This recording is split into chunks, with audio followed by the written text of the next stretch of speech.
안녕하십니까, 집곡입니다. 오늘은 석가모니의 초기불교 가르침 중에 사법인에 대해서 얘기 나눠볼까 합니다. 사법인을 통해 아공의 지혜에 이르는 얘기들을 나눠볼까 합니다. 석가모니께서는 양세계를 구분하셨습니다. 하나는 열반, 니르바나, 탐진치의 불이 꺼진 자리, 탐진치를 넘어선 자리, 초월적인 세계를 말합니다.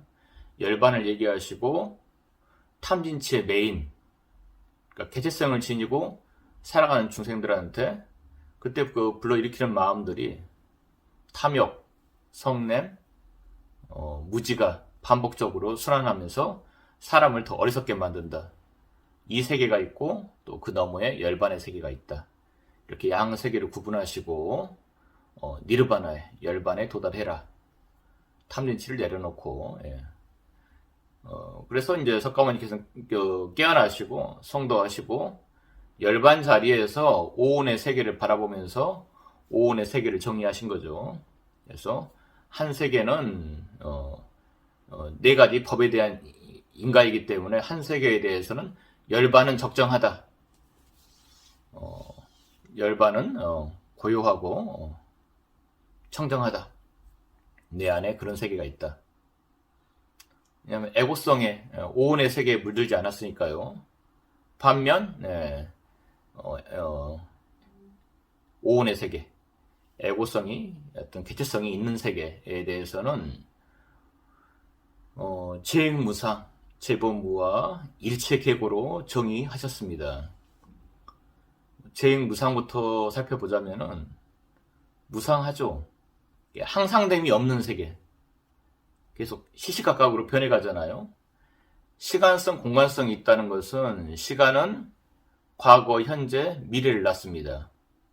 지금 지나간 생각, 지금 현재의 생각, 앞으로 올 생각. 감정도 마찬가지고요. 지나간 감정, 현재의 감정, 앞으로 또 올 감정. 오감도 마찬가지죠. 지금 보고 있는 거, 이미 지나간 거, 또 미래에 또 올 거. 시각적으로. 그 외에 나머지 네 가지 광학기관도 마찬가지라고 봅니다. 무상하잖아요. 지나간다는 거. 또 공간적으로 변해간다는 거. 동서남북 공간적으로 매여 있고 계속 그 위치가 변해가죠. 보니 시간 따라 또 공간이 계속 변해가고 이런 변화의 세계에 있다라는 거. 그래서 고정된 형상이 없다. 항상성이 없다. 이런 의미에서 재행무상을 말씀하시고 재범무화 또 그때 시공간에서 벌어진 여러 가지 일들을 본인이 나라고 생각하는데 사실은 이 변화 속에 있다는 말에 이미 힌트가 있지만은 시시각각 변하고 있는 나만 있다는 거죠. 고정불변에 나는 없고 그때 무슨 생각하던 나, 그때 무슨 감정이었던 나, 그때 뭘 보고, 뭘 느끼고, 뭘 먹고, 뭘 듣고 이런 나만 존재하지 않습니까? 변하고 있는데 그런 걸 뭉뚱그려서 나라고 여기고 살아가고 있더라. 사실은 무상성 안에 이미 고정된 형상이 없고 계속 변화해 가고 있기 때문에 사실 그걸 나라고 여기는데 다 뭉뚱그려서 나라고 여기는데 사실은 고정불변에 나는 없다. 에고를 말합니다. 에고의 세계에 대해서 정의하고 계신 거니까. 그 다음에 일체계고. 고를 낳는다는 겁니다. 일체. 모든 행위 속에서 사고 행위든 몸으로 하는 행위든 간에 우리는 고를 낳는다. 왜냐하면 에고는 어떤 뜻이 있습니다. 욕망이 있고 바라는 바가 있고 목표가 있고 근데 여러분들이 살아보셔서 알겠지만은 내 맘대로 내 뜻대로 되지 않습니다. 변해버리고 목표도 변할 수도 있고 또 상황이 변해가지고 내 뜻대로 안 될 수도 있고 일부 인과의 세계니까 어떤 원인에 부합하는 결과를 낳긴 합니다만은 꼭 내가 바라던 대로 바라던 바대로 되지는 않습니다. 내 것이면 석가모니께서는 이제 말씀하실 때 그게 나고 내 것이면은 내 마음대로 돼야 되는데 결국 내 뜻대로 되는 세계가 아니더라. 그러니까 고를 낳는다. 안 되면은 우리가 어떤 원망이 생기고 또 비탄에 잠기기도 하고 원하는 본인의 어떤 상에서 뭔가 부합하지 않는 그 결과가 도래하면은 우리는 고통에 빠집니다. 이런 세계이기 때문에 이 세계를 재행무상, 재범무와 일체계공 이렇게 정의하시고 그걸 넘어선 세계가 있다. 오온을 초월한 세계가 있다. 그게 니르바나 말씀드린 니르바나 열반의 세계다. 열반은 적정하다. 그 변화를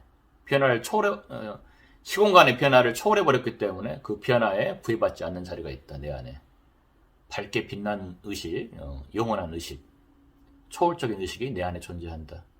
이렇게도 말씀하셨고요. 그래서 결국 아까 아공의 지혜라고도 말씀드렸는데 석가모니가 깨달으신 지혜가 아까 네 가지 법의 인가로도 말씀드렸습니다만 아공 또 이렇게 한문식 표현으로 아공의 지혜다 이렇게 말씀드려 보면은 아는 그때 애고성을 말합니다.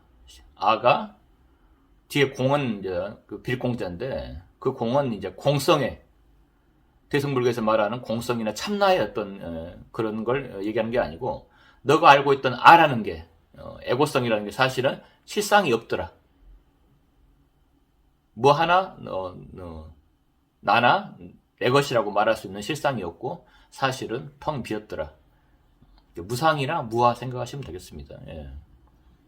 그래서 석가모니는 그 초월적인 세계와 어떤 주관 세계, 본인 오온의 세계만 얘기하시고 오온을 초월해서 열반에 도달하자 이 얘기만 주로 하십니다. 객관 세계도 정리하세요. 근데 실제 현상계는 그 주관이 바라보는 객관 세계가 있습니다.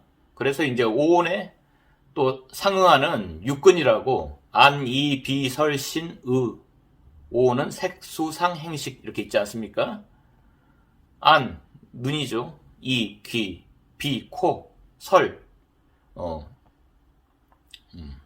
혀, 신, 몸뚱이, 의, 우리의 생각이나 감정, 의근, 안근, 이근, 설근, 비근, 신근, 의근 이렇게 우리는 이걸로 살아갑니다. 나머지 오근으로는 바깥 세계와 접촉하면서 정보를 우리가 수집하고요. 의근으로는 거기에 대한 사고, 거기에 대한 감정 이런 것들을 이제 정신세계와 물질세계를 결합해서 육군이라고 표현하는데 이 육군에 상응하는 객관세계에 상응하는 바깥 세계가 있지 않습니까? 안으로는 색깔을 이로는 소리를 이런 식으로 해서 색성향 미촉법 이런 식으로 육군에 상응하는 육경이라고 6가지 경계 이렇게 배당합니다. 그럼 중간에 이걸 우리가 알아차린다는 것은 눈으로 본다고 하지만은 알아차리는 거 아니겠습니까? 저 사물을, 저 사람을, 저 자연을 알아차린다. 눈으로는 봤다. 하지만은, 그러니까 중간에 근경식이라고 우리가 알아차려야 저 사물에 대해서 인지를 하지 않습니까? 주관이, 객관을 인지하는 그걸 식이라고 합니다. 그래서 안식, 이식, 이런 식으로 배당을 합니다. 근경식 그러죠. 바깥 세계에 대해서도 얘기를 하시지만은 그게 또 우리와 어떤 그 바깥 세계를 어떻게 바라보고 어떻게 우리가 철학적으로 인식을 해야 되는지 이 얘기는 하지 않으시고 오음만 얘기하시고 육군 얘기하시고 그걸 초월해서 열반에 도달해야 된다. 바깥 세계를 정의하지 않으세요. 설명을 하시지만은 그래서 이제 그걸 아공의 지혜라고 합니다. 여러분들이 이미 아시다시피 이제 후대 가서 대승불교의 법공의 가르침이 나오면서 바깥 세계에 대해서 만법의 세계에 대해서 바깥 세계는 1000가지 만가지 법칙이 있는 세계 아니겠습니까? 우리가 뭐 법칙을 파악하는데 한 생을 보내죠. 다 파악할 수는 없으니까 자기 전공을 정해가지고 한 생을 보냅니다만은 그 세계에 대한 정의는 어떨까? 이게 이제 법공의 가르침이 나오게 된 계기인데요. 석가모니 거기까지는 설명 안 하시고 우리가 그 고의 문제가 너의 탐심이 너의 너의 그 어떤 성냄이 그걸로 인해서 더 어리석어지니까 다시 탐하는, 이게 순환적으로 반복하는, 이게 너를 고통에 빠뜨린다.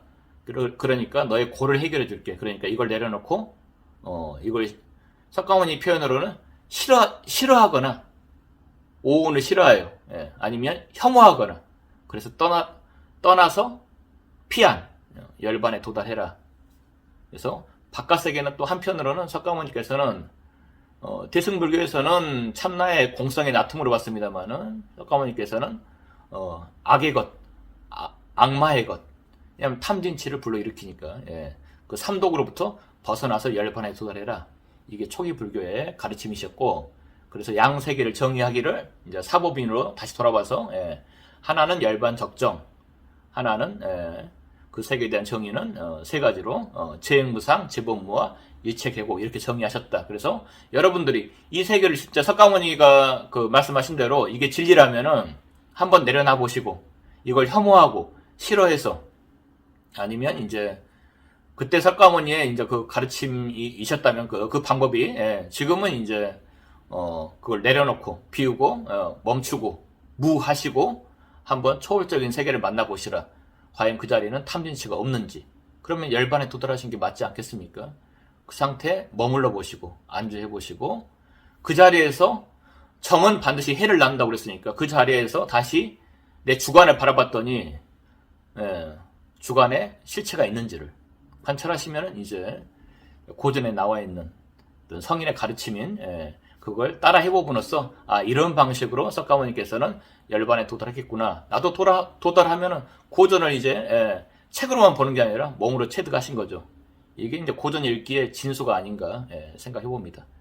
네, 이상 사법인에 대한 가르침을, 예, 여러분께 설명해 봤습니다. 참고하셔서 여러분, 영성을 더욱 나아지게 하는데 보탬이 됐으면 하는 바람입니다. 이상으로 강의 마치겠습니다. 수고하셨습니다.